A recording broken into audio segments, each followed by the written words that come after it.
ओम अचिंत्य व्यक्त रूपाय निर्गुणाय गुणात्मने समस्त जगदाधार मूर्तये ब्रह्मणे नमः। आज 4 मिनट का विलंब हुआ है, खेद है मुझे।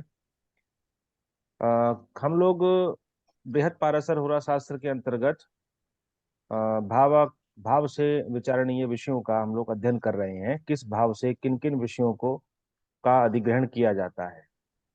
तो अपने आज हमारा जो विषय है वह द्वितीय भाव है। जन्म पत्रिका में द्वितीय भाव से संबंधित हमारे ज्योतिष के फलित ग्रंथों में क्या क्या लिखा गया है, उसको आज हम विधिवत सीखेंगे। उससे पहले एक रोचक संस्मरण मैं आप लोगों के साथ साझा करना चाहता हूँ। ये आपको श्लोक दिख रहा होगा बोर्ड पर। रहा सभी है। को दिख रहा है? जी, दिख रहा है गुरु जी। ठीक है। तो ये जो श्लोक है, ये श्लोक युद्ध कांड से संबंधित है, महर्षि वाल्मीकि की रामायण से। उसमें ये भगवान राम का वचन है जो वो सुग्रीव से कह रहे हैं। ठीक है, क्या कह रहे हैं वो कि उत्तरा फाल्गुनी यद्य स्वस्तु हस्ते न योक्षते अभिप्रायम सुग्रीव सर्वाणिक समावृतः। ये जब युद्ध प्रारंभ हो रहा है तो सुग्रीव से उन्होंने कहा है, भगवान राम ने क्या कहा है कि उत्तरा फाल्गुनी अद्य। अद्य कहते हैं संस्कृत में आज को, कि आज उत्तरा फाल्गुनी नक्षत्र है। स्वह तू हस्तेन योक्षते। स्व कहते हैं कल को, जो आने वाला कल है, टुमारो, है ना। दो कल होते हैं ना, यस्टरडे, जैसे अंग्रेजी में यस्टरडे होता है, टुमारो होता है। तो यस्टरडे मतलब बीता हुआ कल, यानी कल हमको कहना है कि कल क्या था, कौन सा दिन था, सोमवार था। तो हमको कैसा कहना पड़ेगा कि इट वाज मंडे यस्टरडे, इस तरह से हम कहेंगे। लेकिन संस्कृत में कहने का जो तरीका है उसमें ह्यः शब्द का प्रयोग किया जाता है। ह्यः माने कल। तो हम कहेंगे कि ह्यः है सोमवासर है आसीत। कल सोमवार था। हमको कहना है कि परसों क्या था, परसों रविवार था। तो उसको हम कहेंगे पर ह्यः है रविवासर है आसीत। हमको और एक दिन पीछे ले जाना है। आज से तीसरे दिन पीछे क्या था, तरसों क्या था। तो हम कहेंगे प्र पर ही है ना। तो तीन चीजें हो गई। एक तो हो गया ही है माने कल, एक हो गया पर ही है यानी और पिछला वाला कल, एक हो गया प्र पर ही है यानी और पिछला वाला कल। तो देखिए, कल शब्द के लिए संस्कृत का जो डिक्शनरी है, शब्दकोश है, वो कितना विस्तृत है, भंडार है, धनी है। और अंग्रेजी भाषा में कल के लिए केवल एक ही शब्द मिलता है, यस्टरडे, है ना। तो ऐसे ही टुमारो के लिए हमको कहना हो कल, जो आने वाला कल है, कल क्या है, बुधवार है। तो हम कहेंगे श्व है बुधवासर है भविष्यति। कल को बुधवार होगा, भू धातु के अर्थ में, है ना। लिट लकार का हम प्रयोग करेंगे भविष्य काल का यहाँ पर। इसी तरह से परसों गुरुवार होगा तो हम कहेंगे पर श्व है गुरुवासर है भविष्यति। हम कहेंगे उससे अगले दिन शुक्रवार होगा तो हम कहेंगे प्र पर श्व है शुक्रवासर है भविष्यति। तो इस तरह से तीन तो शब्द हो गए हमारे कल के बीते हुए, एक हो गए तीन आगने वाले कल के। और जो आज है उसको कहा जाता है अद्य। तो इतनी जो राम कहानी मैंने आप लोगों को बताई है, इस अद्य के कारण मैंने आपको बताई है। तो उत्तरा फाल्गुनी अद्य, आज उत्तरा फाल्गुनी नक्षत्र है। स्वस्तु हस्तेन योक्षते, स्व माने कल को, हस्त नक्षत्र होगा। तो अभिप्रायम सुग्रीव सर्वाणिक समावृत है। सभी जो हमको करना है युद्ध इत्यादि, उसके लिए आज ही हम लोग तैयार हो रहे हैं। हमको आज ही कर लेना चाहिए, कल नहीं करेंगे हम। कल हस्त नक्षत्र है। अब क्यों नहीं करेंगे भाई, इसका जवाब उत्तरा आपको वाल्मीकि जी के रामायण में नहीं मिलेगा। एक ज्योतिष की दृष्टि से आप देखेंगे तो आपको मिल जाएगा। कैसे मिलेगा कि राम के अक्षर से, जो उनका नाम है राम, है ना, उससे जब वो आप उनका तारा का, जब तारा की गणना करते हैं, ज्योतिष में एक प्रकरण है तारा की गणना, कि जैसे आपका जन्म नक्षत्र है तो आपके जन्म नक्षत्र से जो पहली तारा होती है वो अच्छी नहीं होती, जन्म की तारा है वो, है ना। दूसरी तारा, दूसरा नक्षत्र आपके जन्म के नक्षत्र से दूसरा नक्षत्र है आज, तो वो शुभ कहा जाएगा। ऐसे ही तीसरी तारा, चौथी, 9 ताराएं होती हैं। मैं आपको एक दिन प्रकरण लूंगा इस चीज का भी। तो उनका जो तारा है वो हस्त नक्षत्र के हिसाब से गिनिए आप। चित्रा नक्षत्र भगवान राम का है, रा अक्षर है उनका। तो चित्रा नक्षत्र से और हस्त नक्षत्र तक आप गिन करके बताइए कि कौन सा नक्षत्र हुआ, किस नंबर का नक्षत्र हुआ। गिनिए सब लोग। है कि अगर आज आपका जन्म नक्षत्र से, जैसे मान लीजिए किसी का चित्रा नक्षत्र है, तो चित्रा स्वाति विशाखा, अगर आज विशाखा नक्षत्र है और आज वो किसी विशेष कार्य के लिए निकल रहा है, तो हम कहेंगे कि उसके जन्म के नक्षत्र से तीसरा नक्षत्र है। यानी कि जन्म संपत विपत तीसरी वाली तारा है। तो तीसरी तारा कैसी होती है? विपत्ति कारक होती है। तो तीसरी तारा में कार्य नहीं करना चाहिए, ये और विशिष्ट हो जाता है। ऐसे ही जन्म संपत विपत।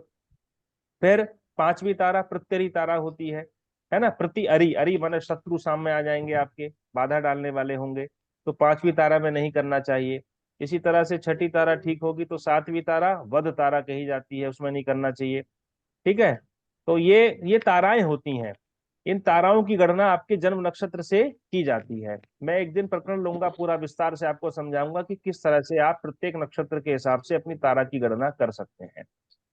तो भगवान राम के से जो है वो तारा शुभ नहीं थी, इसलिए राम ने उत्तरा फाल्गुनी नक्षत्र से ही जो है युद्ध का प्रारंभ उन्होंने कर दिया। ये वाल्मीकि की रामायण से हमको प्रमाण मिलता है। तो देखिए, ज्योतिष यत्र तत्र बिखरा हुआ है, उसको एक जगह समेटने की आवश्यकता है। केवल ज्योतिष के ग्रंथों में ही ज्योतिष नहीं है।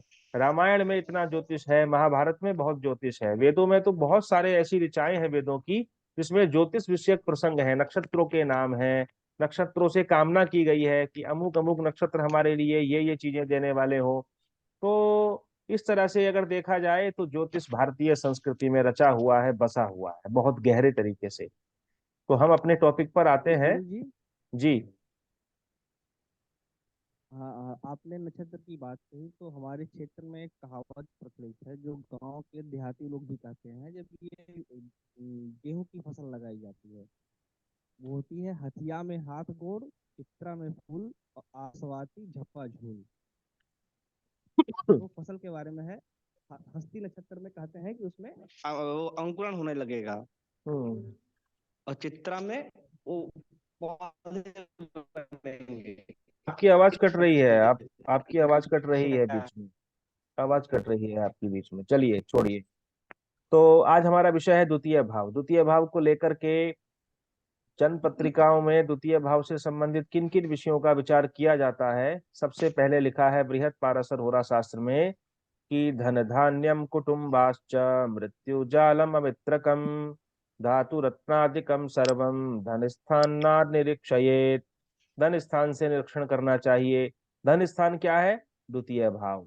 ये जो द्वितीय भाव आप देख रहे हैं जन्म पत्रिका में, दूसरा वाला खाना, इसको द्वितीय भाव कहते हैं। ये फिक्स होता है ना। ये उत्तर भारतीय स्थिति है, उत्तर भारत में इस तरह से जन्म पत्रिका हम बनाते हैं। दक्षिण भारत में थोड़ा परिवर्तन है, वहां पर वर्गाकार कुंडली बनाई जाती है। तो द्वितीय भाव को धन भाव भी कहा जा रहा है।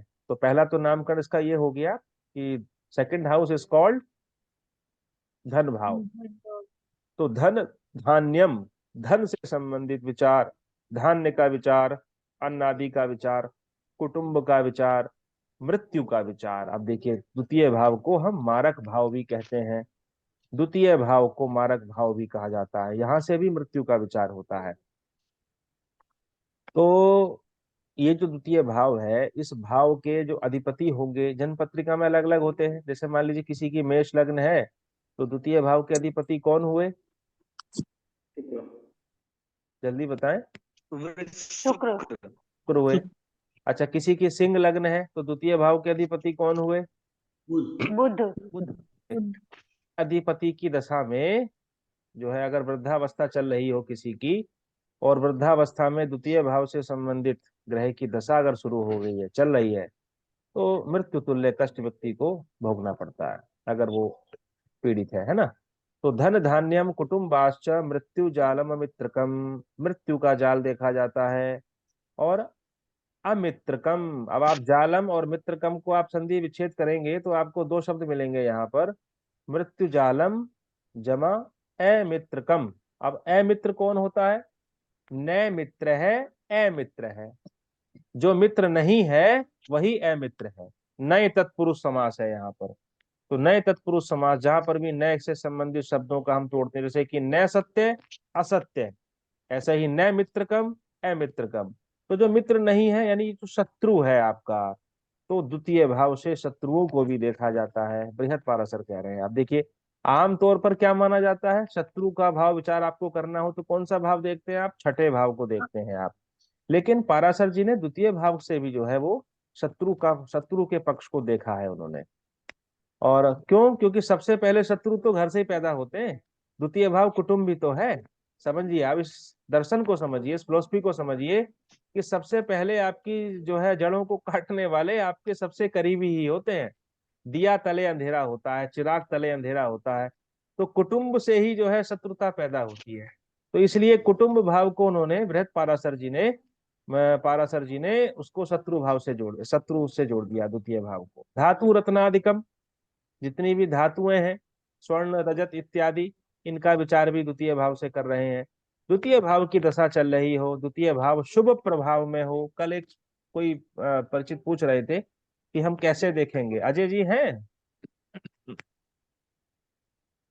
जी गुरु जी हैं। पूछ रहे थे ना कि कैसे देखेंगे, किस भाव से कौन सी चीजें हमको मिलेंगी। तो देखिए, अगर शुभ प्रभाव में है तो शुभ चीजों का आधिक्य रहेगा, धन धान्य अच्छा रहेगा, कुटुंबों का सुख मिलेगा, पारिवारिक सदस्यों के बीच में किसी अच्छे कार्यक्रमों के बीच में समय बीतेगा, है ना। शत्रु का सुख नहीं मिल पाएगा, शत्रु आपके नष्ट हो जाएंगे, शत्रुओं से दूर हो जाएंगे, मृत्यु से दूर हो जाएंगे, सुख रहेगा, शरीर आपका स्वस्थ रहेगा, धातुओं का सुख मिलेगा, स्वर्ण आभूषण खरीद सकते हैं, है ना। रत्नादिकम, रत्न आदि खरीद सकते हैं। सर्वम धन स्थानात निरीक्षयेत, धन सबका धन स्थान से निरीक्षण करना चाहिए। तो अगर हमारा द्वितीय भाव शुभ प्रभाव में है तो आपको जो शुभ वस्तुएं हैं उनका आपको आधिक्य मिलेगा, उनकी अधिकता आपको मिलेगी। और अगर द्वितीय भाव पाप प्रभाव में है तो ये जो आपकी धन धान्य कुटुंब धातु रत्न चीजें हैं, इनका नुकसान आपको होने लगेगा। और प्लस जो है आपको मृत्यु से संबंधित कष्ट या मृत्यु तुल्य कष्ट या शारीरिक स्वास्थ्य में बाधा और शत्रुओं की बाधा आपको मिलने लगेगी। तो इस तरह से आप द्वितीय भाव का विचार करेंगे, ठीक है। गुरु जी शुभ और अशुभ दोनों हो शुभ उस अशुभ भाव दोनों हो तो आप उसको मिश्रित फल कहेंगे, मिला जुला फल कहेंगे आप। तो ऐसा जो विचार किया है वो पाराशर जी ने किया है। अब हम बढ़ते हैं आगे की तरफ। बृहत पाराशर के अलावा बहुत लोगों ने द्वितीय भाव के संबंध में बहुत कुछ लिखा है। ये आपके सामने जातक पारिजात का श्लोक लिखा हुआ है। जातक पारिजात भी एक बड़ा सुंदर ग्रंथ है। उसमें लिखा है कि वित्तम नेत्रम मुखम विद्या वाक कुटुंब शनानि च द्वितीय स्थान जन्यानि क्रमा ज्योतिर्विदो विदु। क्रम से है ज्योतिर्विद लोग कहते हैं। ज्योतिर्विद जो ज्योति को जानने वाले हैं, ज्योति मतलब प्रकाश को जानने वाले हैं, जिन्होंने सूर्य आदि ग्रहों के प्रकाश का अध्ययन कर लिया है, उनके प्रभावों का अध्ययन कर लिया है। तो ज्योतिषी का एक दूसरा नाम ज्योतिर्विद भी है ना। ज्योति को जानता है, वो ज्योति के अध्ययन को जानता है। तो क्रम से है ज्योतिर्विद लोग, विदुः माने ऐसा कहते हैं। क्या कहते हैं कि द्वितीय स्थान जन्यानी, द्वितीय स्थान से जन्य जो प्रकट हो रहे हैं प्रकरण, वो क्या क्या है, वो प्रथम पंक्ति में लिखे हुए हैं। वित्तम नेत्रम मुखम विद्या। बड़े सरल संस्कृत में पारिजातकार ने लिखा है इसको। वित्त किसको कहते हैं, धन को कहा जाता है। तो धन अभी हमने पढ़ लिया। बृहत पाराशर जी ने भी धन के बारे में लिखा है द्वितीय भाव को। जातक पारिजातकार भी इसी बात को कह रहे हैं। नेत्रम, नेत्र के बारे में इन्होंने एक अलग पॉइंट जोड़ दिया है, पाराशर जी ने नहीं जोड़ा अपने श्लोक में। आपने पढ़ा अभी पाराशर जी का श्लोक, देखिए इसमें कहीं है, जी कहीं जी, पर उसमें नेत्र के बारे में नहीं है। शब्द के बारे में नहीं आया। लेकिन जातक पारिजात में नेत्र को स्थान दिया गया है कि द्वितीय भाव से आप नेत्र का विचार भी करें। और कहीं कहीं ये भी लिखा गया है कि द्वितीय भाव से दाहिने नेत्र का विचार करें। जी दाहिने। हाँ, ये भी मैं प्रमाण आपको दूंगा। तो नेत्र का विचार आप करें, मुख का विचार करें। देखिए, मुख का विचार इसमें आ गया, मुख आ गया तो भोजन भी आ गया। आपको भोजन का स्तर आपको कैसा मिलेगा, सुस्वादिष्ट भोजन मिलेगा या केवल चटनी रोटी से ही संतोष करेंगे आप जीवन में अपने। तो ये इन सारी बातों का विचार भी आप द्वितीय भाव से करेंगे। तो आगे विद्या। अब देखिए, द्वितीय भाव क्या है, द्वितीय भाव विद्या और वाक, वाक कहते हैं वाणी, वाणी का भी भाव है।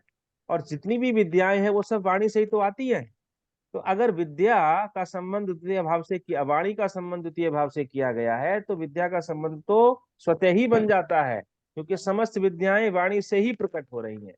अतः द्वितीय भाव का संबंध जो है वो किससे है? विद्या से भी है और वाणी से भी है। और कुटुम्बासनानी च, और कुटुंब, जितने भी कुटुंब हैं। तो ये कितने लिखा किसने था भाई जातक पारिजात? वैद्यनाथ दीक्षित जी ने लिखा था ये। क्यों व्यास जी? वैद्यनाथ दीक्षित जी थे, ब्राह्मण थे।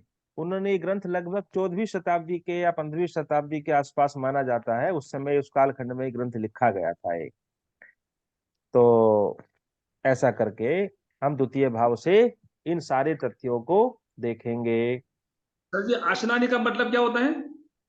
कुटुंब आसनानी, आसनानी मतलब भोजन हो गया यहाँ पर, असन करना, भोजन करना। कुटुंब और आसनानी माने भोजन करना। असन और उसका उल्टा होता है अनशन। न असन, अनशन। अनशन माने भूखा रहना, अनशन करते हैं लोग। ठीक है, आगे बढ़ते हैं। अब आते हैं उत्तर कालामृत के ऊपर। उत्तर कालामृत को कालिदास जी ने लिखा है। अब इसमें लोग विवाद करते हैं, भाई ये कालिदास वो वाले कालिदास नहीं थे जिन्होंने अभिज्ञान शाकुंतलम लिखा है। वो नहीं था। अभिज्ञान शाकुंतलम, मालविकाग्निमित्रम इत्यादि ग्रंथ लिखे ना, मेघदूतम, ये कालिदास जी के लिखे हुए ग्रंथ हैं, नाटक हैं। तो कहते हैं भाई ये वो वाले कालिदास नहीं थे, ये कोई और कालिदास थे, और देवज्ञ थे, ज्योतिषी थे, उन्होंने ये ग्रंथ लिखे। दो ग्रंथ मिलते हैं, एक पूर्व कालामृत है, एक उत्तर कालामृत है। तो ये उत्तर कालामृत में देखिए कितना भारी भरकम जो है उन्होंने उड़ेल दिया कालिदास जी, है ना। सबसे ज्यादा तो विचारणीय विषय जो है उत्तर कालामृत में लिखे हुए हैं। बड़ा सटीक ग्रंथ है अपने आप में ये भी। तो मैंने वहां से भी ये प्रमाण आपके सामने प्रस्तुत करने का प्रयास किया है। कालिदास के बारे में सुना जाता है, कालिदास जी जो थे जिन्होंने उत्तर अभिज्ञान शाकुंतलम ग्रंथ लिखा, है ना। तो उसमें एक प्रसंग मिलता है, ज्योतिष विषयक प्रसंग है, बड़ा अच्छा प्रसंग है, आप लोगों को आनंद आएगा सुनने में। कि जब महर्षि ये राजा दुष्यंत जब शिकार के लिए जा रहे थे वन में, तो वन में भटकते भटकते वो पहुंचे महर्षि कर्ण के आश्रम की तरफ, जहां पर उनका कर्ण ऋषि का आश्रम था। तो कर्ण ऋषि की पालिता पुत्री थी ये शकुंतला, उन्होंने उनको पाला था, है ना। तो क्या हुआ, जब अंदर जंगल में प्रवेश किया, उन्होंने वन में प्रवेश किया, तो वन में प्रवेश कृत आकर के उनको, उनका जो दाहिनी भुजा है वो फड़कने लगी। अब शकुन शास्त्र में लिखा हुआ है, शकुन शास्त्र भी हम आपको पढ़ाएंगे एक दिन, कि यदि पुरुष की दाहिनी भुजा फड़कती हो तो उसको स्त्री रत्न की प्राप्ति होती है, स्त्री संबंधित सुख मिलता है, या किसी स्त्री से सहयोग मिलता है। ऐसा करके जो है शकुन शास्त्र में लिखा गया है। तो स्त्री का पुरुष का दाहिना अंग फड़के तो राजा दुष्यंत की दाई भुजा फड़की उसी समय। अब वो सोच रहे हैं कि इस घनघोर जंगल में जहाँ हिंसक व्याघ्र पशु इत्यादि रहते हैं, यहाँ पर कहाँ स्त्री रत्न मिलेगा भाई। तो चलते चले जा रहे हैं, चलते चले जा रहे हैं। और बाद में उन्हीं के मुख से कहलवाया है नीचे महर्षि का, उन्होंने कवि कालिदास ने, कि अब भवितव्या नाम द्वाराणी भवंती सर्वत्र, होने वाली घटना के जो द्वार हैं, दरवाजे हैं, वो सब जगह से खुल जाते हैं। माने घटना जो होनी होती है वो हो करके ही रहती है। तो अवश्यमेव भोक्तव्यम कृतम कर्म शुभाशुभम, ऐसा लिखा है, तृतीय अंक में है ये, जो है ये उनके पंक्ति। तो अब अंदर पहुंचे हैं, तो अंदर आपको पता ही है महर्षि कर्ण के आश्रम में वो पहुंच गए हैं, वहां पर उनको प्रियंवदा मिली है। प्रियंवदा कौन थी? प्रियंवदा का आसीत, प्रियंवदा कौन थी? प्रियंवदा सखी आसीत। किसकी सखी थी? शकुंतलाया, शकुंतला की सखी थी वो। उस प्रियंवदा ने राजा दुष्यंत को शकुंतला से मिलवाया है वहां पर। फिर उनका गंधर्व विवाह हुआ है, भरत की उत्पत्ति हुई है, वो सब प्रसंग आप लोगों ने सुन रखा होगा। तो ये कालिदास के विषय से जुड़ते हुए हमने आपको रोचक कथा बताई है। अब कह रहे हैं द्वितीय भाव से जुड़े हुए प्रकरण क्या क्या होते हैं। तो वागवित्तास्तिक पोषकत्व नखम संभोजयानी सत्यानृते, जिह्वाक्षयं वज्रताम्रमणो, यो मुक्ताग्रहो कृत्रिमः, कौटुम्बं क्रय विक्रयो मृदुवचो, दातृत्ववित्योद्यमा, साहाय्यं सुख कांति वित्त कृपण प्रासन्न वाग वैभवः विद्या स्वर्ण सुरोप्य धान्य विनयानासा मनस्थैर्यके तत्पार्श्वस्थ नरौ गमागम विधिर जीवाद्यता द्रव्य भात। इसमें अनुष्टुप छंद नहीं है, इसमें दूसरा छंद है। तो वाक, वित्त, आस्तिक, देखिए प्रथम शब्द को ऐसे तोड़ेंगे आप। कैसे तोड़ेंगे? वाक, वाक माने वाणी, वित्त, वित्त माने धन, और आस्तिक, व्यक्ति आस्था रखने वाला होता है, ईश्वर में आस्था रखने वाला होता है, वेदों में आस्था रखने वाला होता है। आस्तिक शब्द का क्या अर्थ है? अस्थि से बना है आस्तिक। अस्थि माने है, क्या है? वेद है, वेदों का अस्तित्व है, वेदों का ज्ञान है, ईश्वर है। जो इस विचारधारा को मानता है वही आस्तिक है। और नए अस्थि जो कहता है ये सब नहीं है, तो वो नास्तिक है। तो नए अस्थि नहीं है और अस्थि है, तो जो है को मानता है वो आस्तिक है, जो नहीं मानता है वो नास्तिक है। पोषकत्व और नखम ये अलग कर दीजिए, नखम को अलग कर दीजिए, पोषकत्व को अलग कर दीजिए। तो पोषकत्व मतलब पोषण करने का गुण, जैसे कवित्व होता है काव्य करने का गुण, है ना? तो ऐसे ही पोषकत्व का मतलब पोषण करने का गुण, ऐसा व्यक्ति दूसरों का पोषण करता है। और नखम, नखम माने नाखून। देखिए कितना बारीक विषय लेकर के आए हैं कालिदास जी, कि नाखून का विचार अगर आपको करना हो तो द्वितीय भाव को चेक करिए। किसी व्यक्ति के नाखून सुंदर सुकोमल होंगे कि कटे छटे होंगे, फटे फटे होंगे, अगर पाप ग्रहों का प्रभाव है तो अच्छे नाखून नहीं होंगे, ठीक है? और सुंदर अगर नाखून किसी के हैं तो ये जान लीजिए कि उसके द्वितीय भाव पर कहीं ना कहीं शुभ ग्रहों की दृष्टि पड़ रही है, जो उसके नाखूनों को सुंदर बना दिया है उसने। और संभोज्यानि, सम्यक प्रकार से भोजन इत्यादि का सुख उसको मिलता है। सत्यानृते, सत्य और अनृते, सत्य और झूठ, इन दोनों बातों का विचार, व्यक्ति सच्चा होगा कि झूठा होगा। क्यों? क्योंकि सच्चा झूठा कहाँ से होता है? वाणी से होता है। तो ये वाणी का ही विषय है, वाणी, वाणी का विषय है सत्य झूठा। और जिह्वाक्षम्बरम, इसका मतलब क्या है भाई? जिह्वा किसको कहते हैं? जिह्वा जी, कहते हैं जीभ को, है ना? जीव को। हाँ, तो जीभ से मतलब जीभ, स्वाद, स्वाद। आँख और कपड़ा। हाँ, और अक्ष कहते हैं आंख को, आंखों की सुंदरता। और अंबर कहते हैं वस्त्र को, सुंदर सुंदर वस्त्र होंगे या नहीं होंगे। वज्र, वज्र किसको कहते हैं भाई? वज्र तो शस्त्र को कहते हैं। तो यहाँ पर शस्त्र से मतलब है वज्र कि वज्र जैसा जो धातुओं। कठोर, हाँ, वज्र जैसी जो कठोर धातु है, ताम्र है, तांबा है ना? अमड़ो है, अमड़ा, अमड़ा किसको कहते हैं? मणि को, उसको क्या बोलते हैं उसको? एक मणि, मणु, ताम्र मणु, ताम्र मणि। यो मुक्ता, मुक्ता कहते हैं मोती को, है ना? तो ग्रहो, ग्रहण करना चाहिए, कृत्रिम है, कृत्रिम चीजों का संबंध भी इसी से हमको देख लेना चाहिए। जो बनावटी सामान है जो मानव बनाता है, उन सारी बातों का विचार भी द्वितीय भाव से कर लेना चाहिए। कौटुंबम, कुटुंब का विचार कर लेना चाहिए। क्रय विक्रय, क्रय कहते हैं खरीदना, विक्रय माने बेचना, खरीदना बेचना। मृदु बचाऊ, देखिए ये भी वाणी का विषय है, मीठी वाणी, मीठी वाणी होगी कि नहीं होगी। दातृत्व, दातृत्व माने देने का गुण, दानी कितना रहेगा, वो दानशील की प्रकृति कैसी होगी उसकी, इसको देखना चाहिए।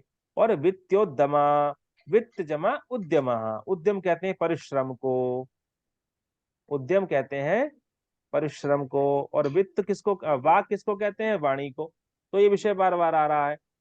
उद्यम से मुझे याद आया, उद्यम से संबंधित एक सुभाषित श्लोक हमको मिलता है कि उद्यमेन हि सिद्ध्यन्ति कार्याणि न मनोरथै, नहीं सुप्तस्य सिंहस्य प्रविशन्ति मुखे मृगा। उद्यमेन ही सिद्ध्यन्ति कार्याणि, कार्याणि उद्यमेन सिद्ध्यन्ति, परिश्रम से सिद्ध होते हैं हमारे कार्य, ना कि मनोरथ से, मन की कल्पना करने से, है ना? जैसे उदाहरण दिया इसमें कि नहीं सुप्तस्य सिंहस्य, सोते हुए सिंह के मुखे, मुख में, मृगहा प्रविशन्ति ना, हिरण स्वयं प्रवेश नहीं करते, सिंह को शिकार करना पड़ता है, उद्यम करना पड़ता है, परिश्रम करना पड़ता है। तो परिश्रम की प्रवृत्ति कैसी होगी व्यक्ति के अंदर, उस बात का विचार आपको करना है, तो आपको द्वितीय भाव चेक करना होगा।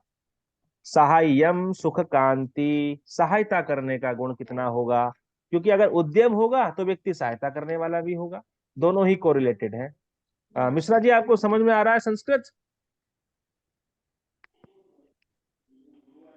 आचार्य जी प्रणाम। थोड़ा थोड़ा समझ में आ रहा है, लेकिन एक्चुअली अभी एक कॉन्सेप्ट जो दृष्टि वाला है वो मेरे को क्लियर नहीं है।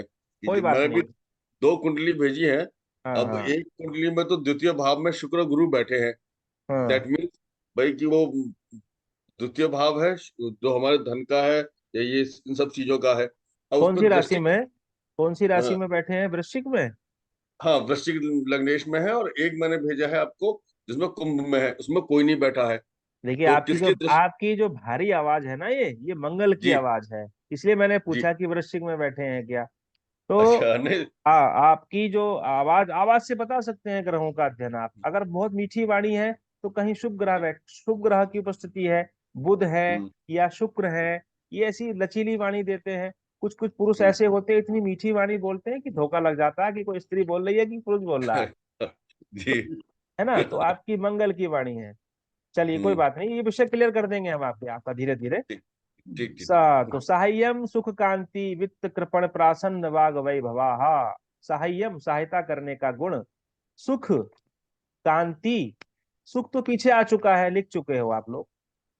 कांति कहते हैं चमक, चेहरे की चमक, मुख की चमक। मुख की चमक से तात्पर्य है यहाँ पर।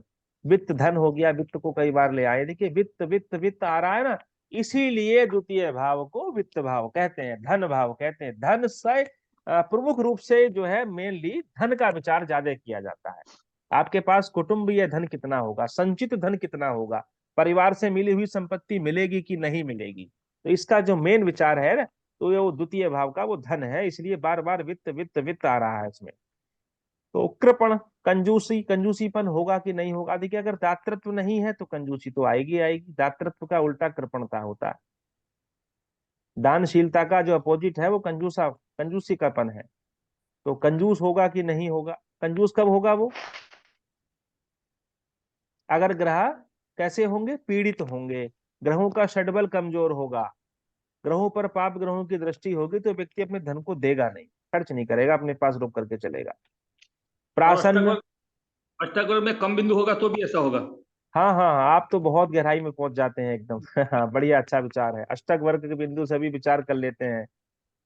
तो खाली वो एक ऐसा ज्योतिष है, अगर कोई बिल्कुल भी ज्योतिष नहीं जानता तो खाली अष्टक वर्ग के बिंदुओं को गिन ले वो, कि किस भाव में कितने बिंदु आ रहे हैं। कम बिंदु आ रहे हैं तो कह दे भाई उससे संबंधित सुख आपको कम मिलेगा, है ना? तो वो आसान ज्योतिष है, लेकिन कभी कभी वो भी जो है वो हो जाता है दृष्टि प्रभाव के कारण। तो प्रासन्न कहते हैं प्रसन्नता का विचार। वाग वैभव कहते हैं वाणी का वैभव कितना होगा, वाणी में कितनी ओजस्विता होगी, इन बातों का विचार भी इससे किया जाता है। और अगला लिखा है विद्या स्वर्ण स्वरूप धान्य। विद्या का विचार पीछे आ ही चुका भी, स्वर्ण का विचार भी इसमें आ गया है, सोना चांदी इत्यादि जो हो गए हैं। सुरोप्य धान्य है। धान्य, धान्य कहते हैं अन्न इत्यादि का रोपण कैसा होगा। विनया, विनय का भाव कैसा होगा, विनम्रता होगी कि नहीं होगी, है ना? तो इन बातों का विचार भी इससे किया जाता है। आगे लिखा है नासा। नासा मतलब वो वाला नासा नहीं, अमेरिका वाला नासा। ये नासिका है, नाक, आपकी नाक। तो नाक का विचार, नाक की सुंदरता कैसी होगी।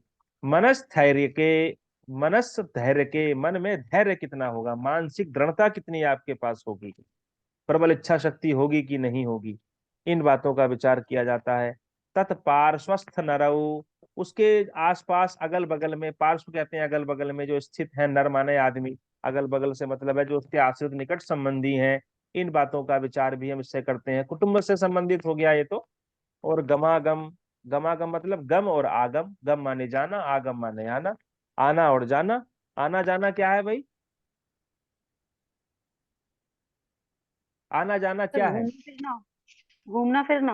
नहीं नहीं यात्रा, नहीं, घूमना फिरना नहीं है यहाँ पर। गमागम का धन। मतलब है, उसके बारे में लिखा आदि शंकराचार्य ने। क्या आगम। लिखा? कि पुनरपि जन्मम पुनरपि मरणम, है पुनरपि जठरे जननी शयनम, कृपया पारे पाहि विपारे। है, सुना आपने? ये नहीं सुना? सुना। क्या है ये? बार ये बार आदि बार बार नहीं। मरना, मृत्यु पाना। हाँ, गमागम का मतलब है आना और जाना। संसार में जब आदमी आता है और जब आदमी यहाँ से जाता है। तो गमागम का मतलब जन्म और मृत्यु से है यहाँ पर। तो अच्छा, जन्म और, हाँ, तो जन्म और मृत्यु का जो विचार है वो भी हम द्वितीय भाव से कर रहे हैं। आगे, आगे क्या लिखा है? विधि ही। हाँ, विधि माने विधि का नियम, जो है, जो उसका वित्त प्रबंधन है। और जीवार दायता द्रव्य, जीवन शक्ति जो है उसकी प्राण शक्ति है। और द्रव्य कहते हैं, द्रव्य माने धन, द्रव्य भात। तो इन बातों का विचार, समस्त बातों का विचार हम जो है द्वितीय भाव से करते हैं। देखिए बहुत खुल्लम खुल्ला और एक एक पॉइंट को खोलते हुए उन्होंने लिखा है। तो भात क्या है? भात, जी, ये भात जो लास्ट वर्ड है। भात मतलब उसकी पूर्ति करने के लिए द्रव्य भात, द्रव्य से युक्त होना, इन बातों का विचार किया जाता है। तो मुझे याद आ गया वो पुनरपि जननम, पुनरपि जननम पुनरपि मरणम, पुनरपि जननी जठरे शयनम, इहि संसारे बहु दुस्तारे, कृपया पारे पाहि विपन्नम, भज गोविंदम भज गोविंदम भज गोविंदम मूढ़मते। अरे मूढ़मती, अरे बेवकूफ व्यक्ति, बार बार गोविंद का भजन कर, इस जगत में कुछ नहीं है, आना जाना है, एक दिन यहाँ से तू निकल जाएगा। तो अंगम गलितम पलितम मुंडम, दसन विहीनम जातक तुंडम, है ना। अंगम गलितम, अंग तेरे गल गए हैं, बूढ़ा हो गया है। पलितम मुंडम, दसन विहीनम जातन तुंडम, दसन विहीन, दांत तेरे विहीन निकल गए हैं, बोला हो गया है। फिर भी तेरा संसार से मोह नहीं छूट रहा, कब छूटेगा? इस वृद्धावस्था में भी नहीं छूट रहा है। तो ऐसा है ना, एक जगह लिखा है कि जो व्यक्ति मर्यादित, संयमित, इंद्रियों पर नियंत्रण रखने वाले होते हैं, ग्रह विष का कोई प्रभाव नहीं डालते।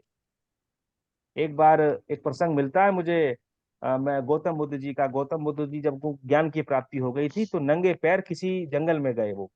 तो एक किसी दैवज्ञ ने उनकी पैरों की छाप को देखा, और छाप को देख करके कहा कि ये वीर जो पैर हैं या तो किसी चक्रवर्ती सम्राट के हैं, या किसी बहुत जिसने मतलब ज्ञान को प्राप्त कर लिया है ऐसे व्यक्ति के हैं, किसी सन्यासी के ये जो है छाप है ये। तो दो ही व्यक्ति हो सकते हैं, या तो कोई सन्यासी है अथवा कोई चक्रवर्ती सम्राट है।